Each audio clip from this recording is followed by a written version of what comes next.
Hello అండి, నేను మీ భూమి. Welcome to my channel. ఈరోజు ఈ వీడియోలో జున్ను పాలు లేకుండా జున్నుని ఎలా తయారు చేయాలో చూద్దాం. జున్ను పాలుతో చేసిన జున్ను కంటే ఈ జున్ను చాలా టేస్టీగా ఉందండి.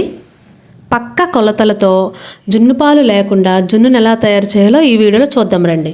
జున్ను అంటే నచ్చిన వారైతే ఎవ్వరూ ఉండరు, బట్ మనకు జున్ను పాలు అవైలబుల్గా ఉండవు కదా. సో ఇలా ఈ పద్ధతిలో చేయండి, పక్కగా జున్ను సూపర్ టేస్టీగా వస్తుంది. ఇప్పుడు ఒక పెద్ద సైజు మిక్సీ బౌల్ తీసుకొని అందులో 4 ఎగ్స్ నేను బ్రేక్ చేసి వేసుకుంటున్నా. నేను ఇక్కడ కంట్రీ ఎగ్స్ తీసుకుంటున్నా. మీ దగ్గర normal eggs, white colour eggs ఉన్నా సరే పర్లేదు, అవి కూడా వేసుకోవచ్చు.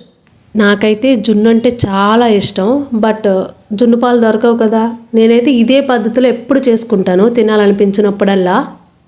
చిన్నవాళ్ళు కానీ పెద్దవాళ్ళు కానీ ఎవరైనా సరే ఇలా చేయండి, చాలా ఇష్టంగా తింటారు. మా బాబు అయితే అసలు ఫస్ట్ టైం తిన్నాడు, నచ్చింది, ఇంకా అడిగాడు. ఇలా మనం తీసుకున్న ఎగ్స్ అన్నీ బ్రేక్ చేసి మిక్సీ బౌల్లో వేసుకున్న తర్వాత వీటిని మిక్సీ పట్టుకుందాం. ఎక్కువ టైం మిక్సీ పట్టాల్సిన అవసరం లేదండి, ఒక 30 to 40 seconds పడితే సరిపోతుంది. ఇప్పుడు నేను ఇందులో మిల్క్ యాడ్ చేసుకుంటున్నా.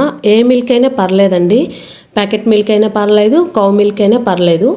ఇక్కడ నేను చూపిస్తుంది 1 లీటర్ బాటిల్ అండి, కానీ నేను 1/2 లీటర్ మిల్కే తీసుకుంటున్నా. ఎందుకంటే నేను 4 ఎగ్సే వేసుకున్నాను కదా, సరిపోతుంది. మనం తీసుకున్న 4 ఎగ్స్కి 500 మిల్క్ కరెక్ట్గా సరిపోతుంది. ఎక్కువ యాడ్ చేస్తే అది వాటర్ అయిపోతుంది. ఇందులో వాటర్ ఏం యాడ్ చేయకూడదు, ఇలాగే మిక్సీ పట్టుకోవాలి వీటిని మళ్ళీ.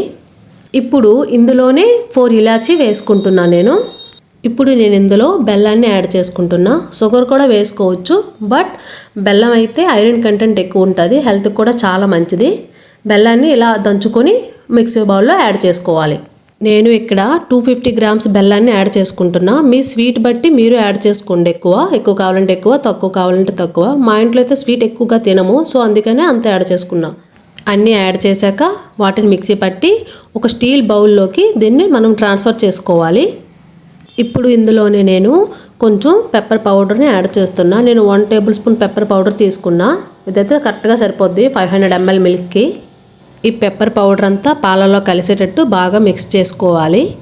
నేను చెప్పిన పద్ధతిలో పక్క కొలతలతో ట్రై చేయండి, జున్ను అయితే సూపర్గా వస్తుంది. ఎలా వచ్చిందో మీకు కామెంట్ చేసి నాకు చెప్పండి.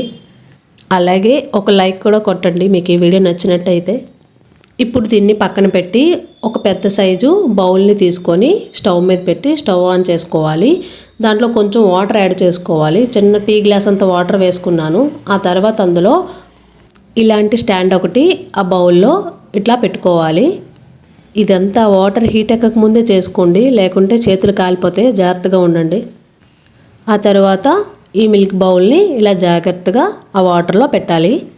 నేనైతే ఇక్కడ ఇడ్లీ పాత్రని తీసుకున్నానండి. అదైతే బాగుంటుంది, ఫ్రీగా ఉంటుంది చేతిలో పెట్టడానికి, అండ్ ఆ ఆవిరి బయటికి పోకుండా ఉంటుంది. ఇప్పుడు దీని మీద ఇలా మూత పెట్టి మనం ఫ్లేమ్ ఎప్పుడు సిమ్లో పెట్టుకొని ఒక 30 minutes కుక్ చేసుకోవాలి దీన్ని. 30 minutes తర్వాత నేను ఓపెన్ చేసి చూపిస్తున్నాను, చూడండి ఎట్లా వచ్చింది. నాకైతే చాలా బాగా వచ్చింది, వాటర్ ఏమీ లేదు, బాగా కుక్ అయిపోయింది. ఇది చల్లగా అయిపోయాక ఒక ప్లేట్లోకి ట్రాన్స్ఫర్ చేసుకోవాలి. ఈ బౌల్ని రివర్స్ చేసి దాని మీద ఒక 2 దెబ్బలు వేస్తే అది బయటకు వచ్చేది. చూసారా ఎంత బాగా వచ్చిందో. దీన్ని ఇలాగే తీసుకెళ్ళి ఒక 1 hour 1.5 hour ఫ్రిడ్జ్లో పెట్టిన తర్వాత తింటే చాలా బాగుంటుంది. టేస్ట్ ఇంకొంచెం ఎక్కువ పెరుగుతుంది. చూస్తున్నారా ఎంత బాగా వచ్చిందో, అది చూస్తుంటూనే నోరు ఊరుతుంది నాకు. మీరు కూడా ట్రై చేయండి.